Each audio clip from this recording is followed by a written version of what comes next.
durante la expedición emprendida en el Alto Egipto por el general de Sykes, un soldado provenzal que cayó en poder de los magrebinos y fue llevado por esos árabes a los desiertos situados más allá de las cataratas del Nilo, a fin de poner entre ellos y la armada francesa un espacio suficiente para su tranquilidad. Los magrebinos hicieron una marcha forzada y solo se detuvieron por la noche. Camparon alrededor de un pozo disimulado por palmeras, cerca de las cuales habían enterrado algunas provisiones. Sin pensar que su prisionero tuviese la idea de huir, se contentaron de atarle las manos y se durmieron todos después de comer algunos dátiles y dar cebada a sus caballos. Cuando el audaz provenzal vio que sus enemigos no podrían vigilarlo, se sirvió de sus dientes para coger una cimitarra. Después, ayudándose de sus rodillas para fijar la cuchilla, cortó las cuerdas que le quitaban el uso de sus manos y se encontró libre. Enseguida agarró un rifle y un puñal, una provisión de dátiles secos, un pequeño saco de cebada, otro de pólvora y balas. Se ciñó una cimitarra, montó un caballo y picó enérgicamente en la dirección donde supuso que debía estar la armada francesa. Impaciente de volver a ver un campamento, presionó de tal manera al caballo ya fatigado que el pobre animal expiró, los flancos destrozados, dejando al francés en medio del desierto. Después de haber marchado durante algún tiempo en la arena, con todo el valor de un convicto que se evade, el soldado tuvo que parar, pues el día terminaba. A pesar de la belleza del cielo durante las noches de Oriente, no sintió la fuerza de continuar su camino. Pudo llegar felizmente a una eminencia en lo alto de la cual crecían algunas palmeras, cuyo follaje, percibido desde hacía tiempo, había despertado en su corazón las más dulces esperanzas. Su fatiga era tan grande que se acostó sobre una piedra de granito, caprichosamente tallada como una cama de campo, y se durmió sin tomar ninguna precaución para su defensa durante el sueño. Había hecho el sacrificio de su vida. Su último pensamiento fue incluso un arrepentimiento. Ya se arrepentía de haber dejado a los magrebinos, cuya vida errante comenzaba a sonreírle, después que estaba lejos de ellos y sin ayuda. Lo despertó el sol, cuyos implacables rayos, cayendo de aplomo sobre el granito, producían un calor intolerable. Ahora el provenzal había tenido la torpeza de ubicarse en sentido inverso de la sombra proyectada por las cabezas verdes y majestuosas de las palmeras. Miró esos árboles solitarios y se estremeció. Ellos le recordaban los troncos elegantes y coronados de largas hojas, que distinguen las colonias surracenas de la Catedral de Arles. Pero después de haber contado las palmeras y mirar a su alrededor, la desesperación más horrible se fundió sobre su alma, porque veía un océano sin límites. Las arenas negruzcas del desierto se extendían a perdida de vista en todas las direcciones y brillaban como una cuchilla de acero golpeada por una luz intensa. No sabía si era un mar de hielo o lagos unidos como un espejo. Llevado por cuchillas, un vapor de fuego se arremolinaba por encima de esta tierra cambiante. El cielo tenía un brillo oriental de una pureza desesperante, porque no dejaba nada para desear a la imaginación. El cielo y la tierra estaban en fuego. El silencio asustaba por su majestad salvaje y terrible. El infinito y la inmensidad apretaban el alma por todas partes. Ni una sola nube en el cielo, ni un soplo en el aire, ni un accidente en la arena agitada por pequeñas olas. En fin, el horizonte terminaba como el mar cuando hace bueno, por una línea de luz, tan floja como el filo de un sable. El provenzal apretó el tronco de una de las palmeras como si fuese el cuerpo de un amigo. Después, al abrigo de la sombra delgada y recta que un árbol dibujaba sobre el granito, lloró. Se sentó y quedó allí, contemplando con tristeza profunda la escena implacable que se ofrecía a sus miradas. Gritó como para tentar la soledad. Su voz, perdida en las cavidades de la eminencia, emitió un sonido delgado que no despertó eco, pues éste estaba en su corazón. El provenzal tenía 22 años y ladeó su rifle. Siempre habrá tiempo, se dijo, posando en la tierra el arma liberadora. Mirando a su vez el espacio negruzco y el espacio azul, el soldado soñaba con Francia. Sentía deliciosamente las corrientes de París. Recordaba las ciudades por las que había pasado, las figuras de sus camaradas y las más ligeras circunstancias de su vida. Al fin, su imaginación meridional le hizo pronto entrever los guijarros de su querida Provence. En los juegos del calor ondulante por encima de la esfera extendida en el desierto.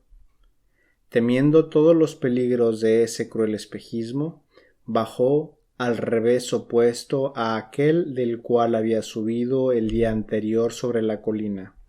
Su alegría fue grande descubriendo una especie de gruta naturalmente tallada en los inmensos fragmentos de granito que formaban la base de ese montículo. Los deseos de una estera anunciaban que este asilo había sido habitado. Después, a pocos pasos, percibió palmeras cargadas de dátiles. Entonces, el instinto que nos ata a la vida se despertó en su corazón. Esperaba vivir lo suficiente como para esperar el paso de algunos magrebinos, y tal vez oiría pronto el ruido de los cañones, porque en ese momento Bonaparte recorría a Egipto. Reanimado por este pensamiento, el francés derribó algunos racimos de frutos maduros, bajo cuyo peso las palmeras datileras parecían hundirse, y él se aseguró, gustando esa ganancia inesperada, que el habitante de la gruta había cultivado las palmas. La carne sabrosa y fresca de los dátiles mostraba efectivamente los cuidados de su predecesor. El provenzal pasó súbitamente de una sombría desesperanza a una alegría casi loca. Subió a lo alto de la colina y se ocupó durante el resto del día cortando una de las palmeras infértiles que el día anterior le había servido de techo. Un vago recuerdo lo hizo pensar en los animales del desierto y previendo que podrían venir a beber de la fuente perdida en las arenas que aparecían en el fondo de cuñas de roca, resolvió guardarse de sus visitas poniendo una barrera en la puerta de su ermita. A pesar de su ardor y de las fuerzas que le daba el miedo de ser devorado durante su sueño, le fue imposible cortar la palmera en varios pedazos en esa jornada, pero sí pudo tomarla. Cuando hacía la tarde, ese rey del desierto cayó. El ruido de su caída resonó a lo lejos y fue como un gemido lanzado por la soledad. El soldado se estremeció como si hubiese oído alguna vez prediciéndole una desgracia. Pero como un heredero que no se apiada largo tiempo por la muerte de un padre, despojó ese bello árbol de las largas y altas hojas verdes que son el poético adorno, y se sirvió de ellas para reparar la esfera en la que dormía. Fatigado por el calor y el trabajo, se durmió debajo de los paneles rojos de su gruta húmeda. En medio de la noche su sueño fue alterado por un ruido extraordinario. Se puso de lado y el silencio profundo que reinaba le permitió reconocer el acento alternativo de una respiración cuya salvaje energía no podía pertenecer a ninguna criatura humana. Un profundo miedo, además, aumentado por la oscuridad, el silencio y las fantasías del despertar, le congeló el corazón. Además, se sintió la dolorosa contracción de su cabellera cuando, a fuerza de dilatar las pupilas de sus ojos, percibió en la sombra dos luces débiles y amarillas.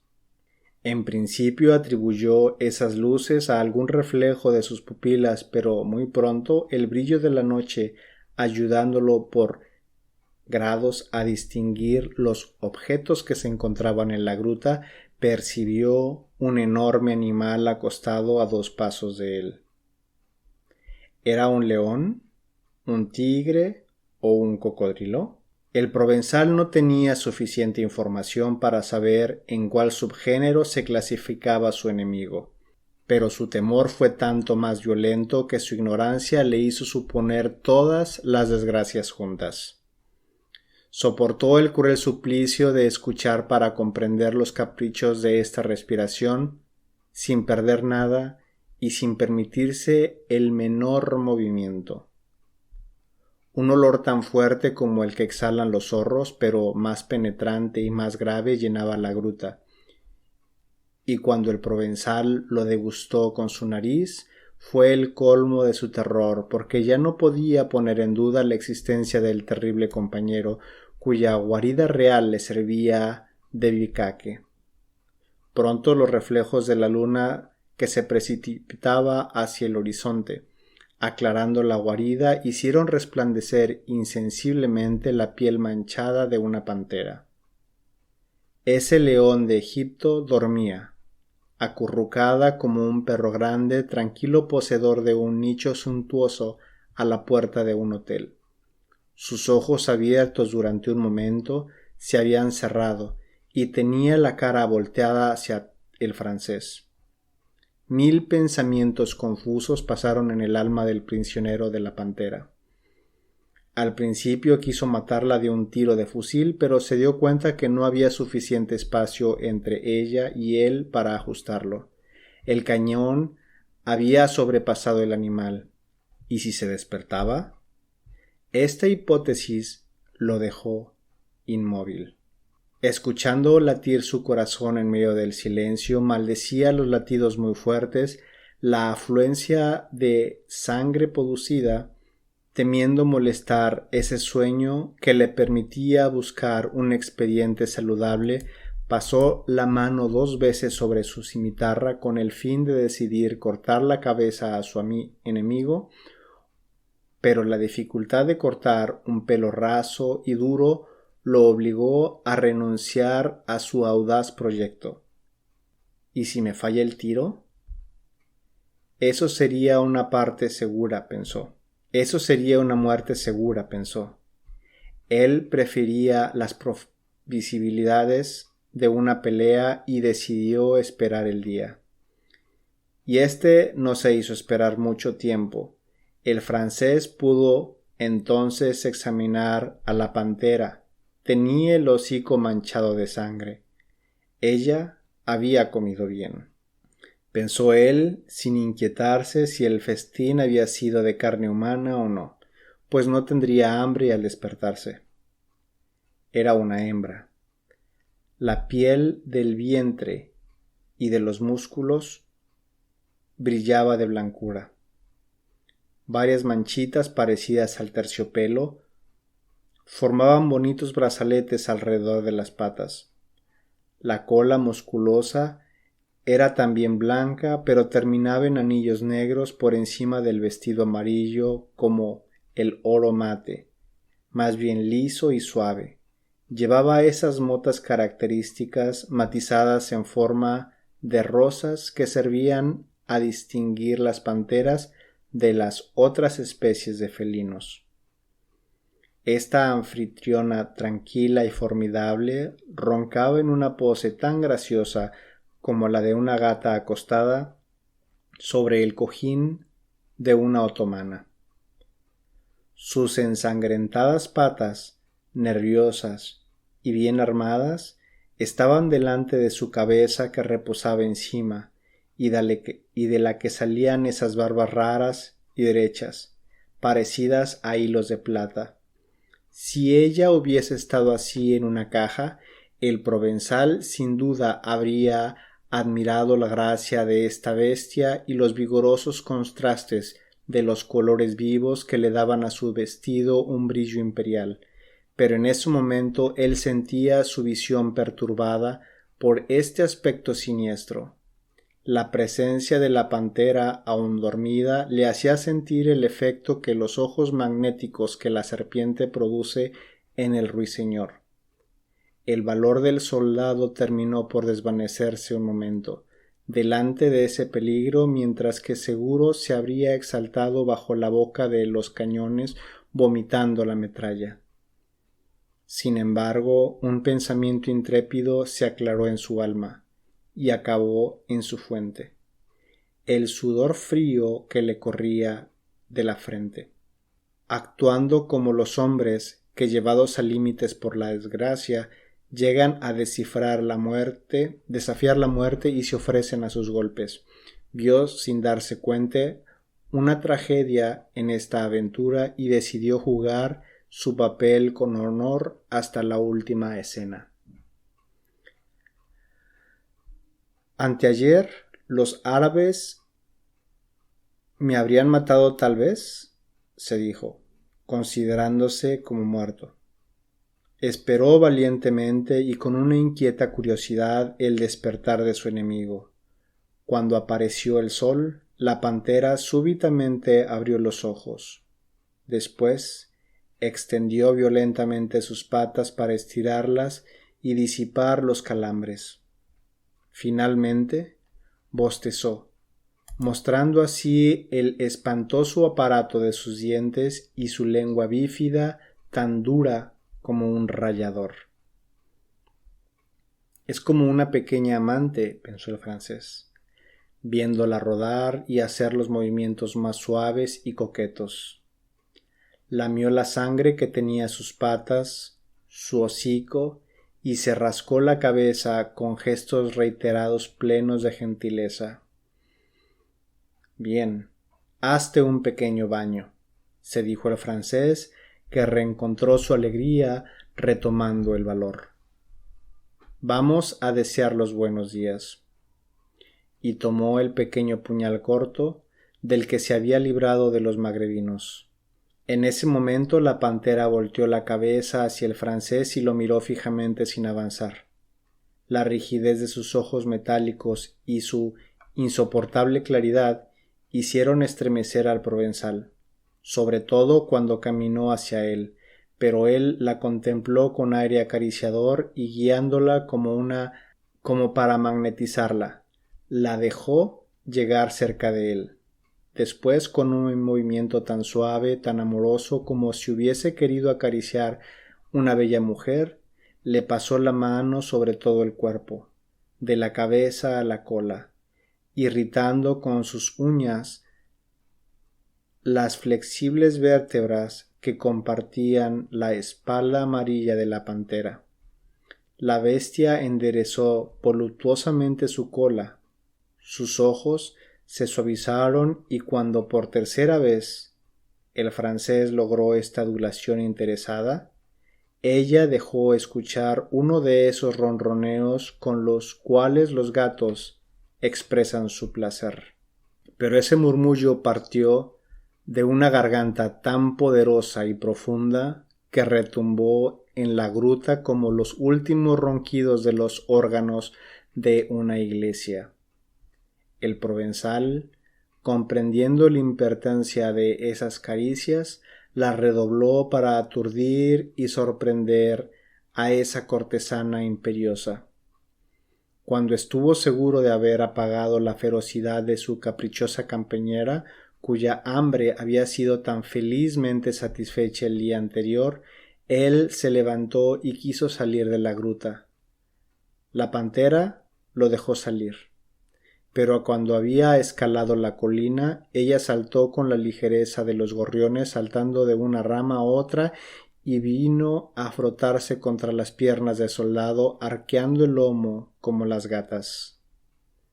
Después, mirando a su huésped con un ojo cuyo brillo era menos inflexible, lanzó ese grito salvaje que los naturalistas comparan al ruido de una sierra. «Ella es exigente», gritó el francés sonriendo, y trató de jugar con sus orejas, de acariciarle el vientre y de rascarle fuertemente la cabeza con sus uñas. Y dándose cuenta de sus éxitos, le cosquilleó el cráneo con la punta de su puñal, espiando la hora de matarla, pero la dureza de los huesos lo hizo temblar al no tener éxito. La sultana del desierto aceptó los talentos de su esclavo, levantando la cabeza, tendiendo el cuello, acusando su embriaguez por la tranquilidad de su actitud. El francés sueña repentinamente que para asesinar de un solo golpe a esta feroz princesa sería necesario apuñalarla en la garganta, y él levantaba la cuchilla cuando la pantera, probablemente llena y satisfecha, se acostó graciosamente a sus pies, arrojando de vez en cuando miradas donde, a pesar del rigor nativo, se burlaba confusamente de la benevolencia.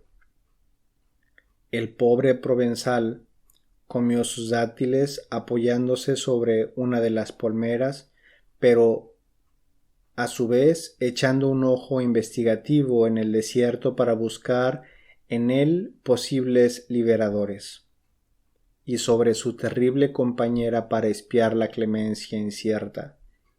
La pantera miraba el lugar donde caían los huesos de los dátiles cada vez que botaba uno, y entonces sus ojos expresaban una increíble desconfianza, y examinaba al francés con una prudencia comercial. Pero este examen le fue favorable porque cuando terminó su escasa comida, ella le lamió los zapatos y con su lengua ruda y fuerte quitó milagrosamente la suciedad incrustada en los pliegues. «Pero ¿cuándo tendrá hambre?», pensó el provenzal. A pesar de la emoción que le causó su idea, el soldado se puso a medir curiosamente las provisiones de la pantera. Sin duda, uno de los más bellos individuos de la especie, porque ella tenía 3 pies de altura y 4 pies de largo, sin incluir la cola. Esta arma poderosa, redonda como un plato, era alta de 3 pies. La cabeza, tan grande como la de una leona, se distinguía por una rara expresión de fiereza. Dominaba bien la fría crueldad de los tigres, pero también había un vago parecido con la fisonomía de una mujer artificial. En fin, la figura de esta reina solitaria revelaba en ese momento una especie de alegría parecida a la de Nerón borracho. Ella había saciado su sed en la sangre y quería jugar. El soldado trató de ir y venir. La pantera lo dejó libre, contentándose de seguirlo con los ojos, pareciéndose así menos a un perro fiel que a un gran ángora, inquieto por todo, aun de los movimientos de su amo. Cuando él se volteó, percibió del lado de la fuente los restos de su caballo. La pantera los había arrasado hasta acá. había demorado más o menos 2/3. Ese espectáculo tranquilizó al francés. Entonces le fue fácil explicar la ausencia de la pantera y el respeto que ella había tenido por él durante su sueño. Esa primera felicidad lo animó a tentar el futuro, y tuvo la loca esperanza de hacer buena pareja con la pantera durante toda la jornada y no descuidando ningún medio de domesticarla y de ganarse sus gracias. Volvió cerca de ella y tuvo la inefable felicidad de verla mover la cola, con un movimiento casi insensible. Entonces se sentó sin temor cerca de ella y se pusieron a jugar los dos. Él le tomó las patas, el hocico, le acarició las orejas y la volteó sobre la espalda y rascó fuertemente sus flancos calientes y sedosos. Ella se dejó hacer, y cuando el soldado trató de alisarle el pelo de las patas, ella retiró cuidadosamente sus uñas curvadas como las damas. El francés, que dejó una mano sobre su puñal, pensaba todavía en hundirlo en el vientre de la pantera demasiado confiada, pero temía ser inmediatamente estrangulado en la última convulsión que tuviese. Además, oyó en su corazón una especie de remordimiento que le gritaba de respetar una criatura inofensiva. Le parecía haber encontrado una amiga en ese desierto sin límites y pensó involuntariamente en su primer amante, que había apodado Mignon, botica, por antifrase, porque ella era de unos celos tan atroces que durante todo el tiempo que duró su pasión tuvo que tener el cuchillo con el que ella lo amenazaba todo el tiempo. Ese recuerdo de su juventud le sugirió tratar de hacer responder a este nombre la joven pantera de la cual admiraba ahora con menos temor la agilidad, la gracia y la suavidad. Hacia el fin de la jornada se había familiarizado con la situación peligrosa y casi le gustaba la angustia. En fin, su compañera había terminado por acostumbrarse a mirarlo cuando él gritaba con voz de falsete «Mignone». A la puesta del sol, Mignone dejó escuchar varias veces un grito profundo y melancólico. Ella es muy educada, piensa el alegre soldado. Dice sus oraciones. Pero esta broma mental solo le llegó cuando notó la pacífica actitud en la que quedaba su camarada. Va, mi pequeña rubia, te dejaré acostar primero, le dijo, contando con la actividad de sus piernas para evadirse lo más pronto cuando estuviese dormida, para buscar otra casa rural durante la noche.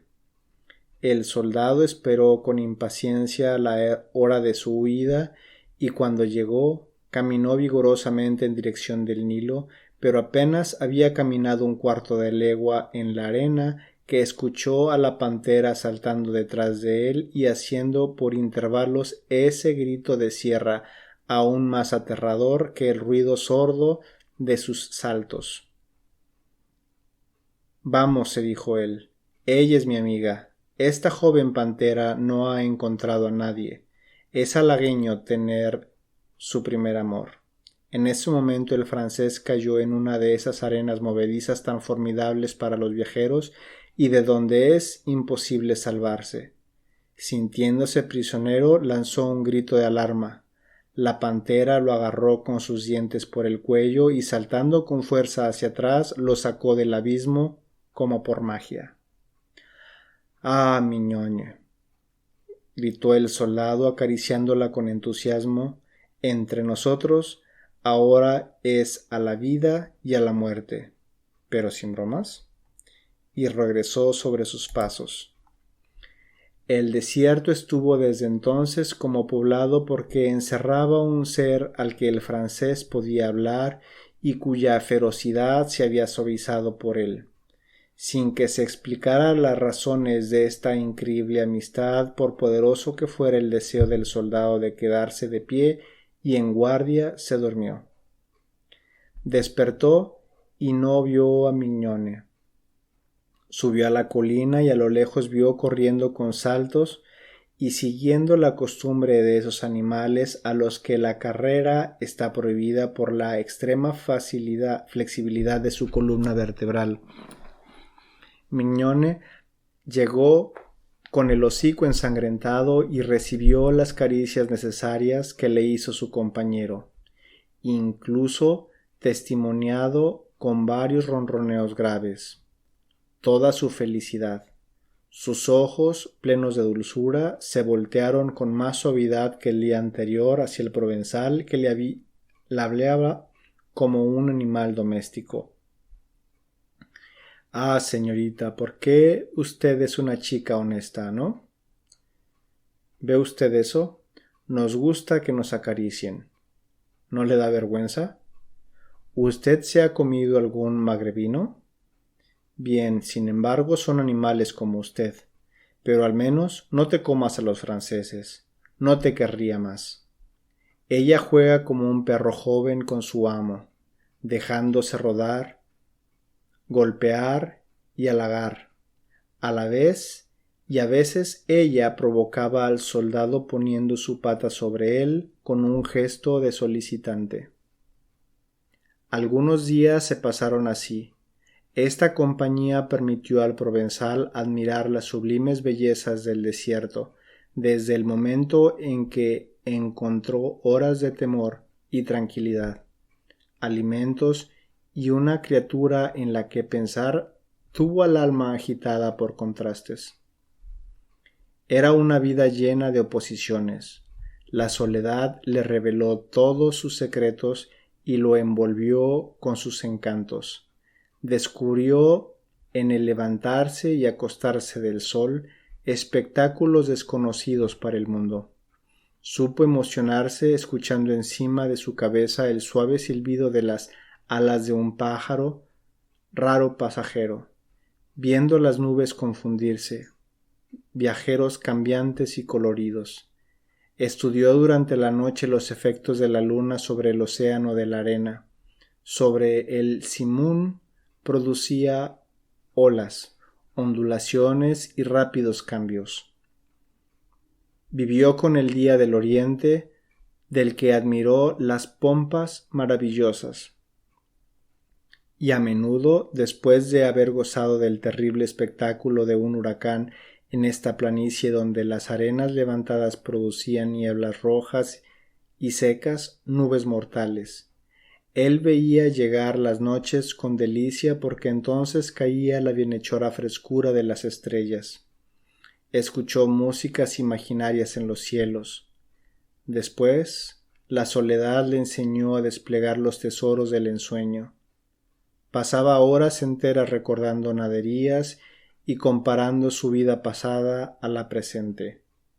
En fin, se apasionó por su pantera, porque le era necesario un afecto, sea que su voluntad, poderosamente proyectada, hubiese modificado el carácter de su compañera, sea que ella encontró una comida abundante, gracias a los combates que se libraban entonces en esos desiertos.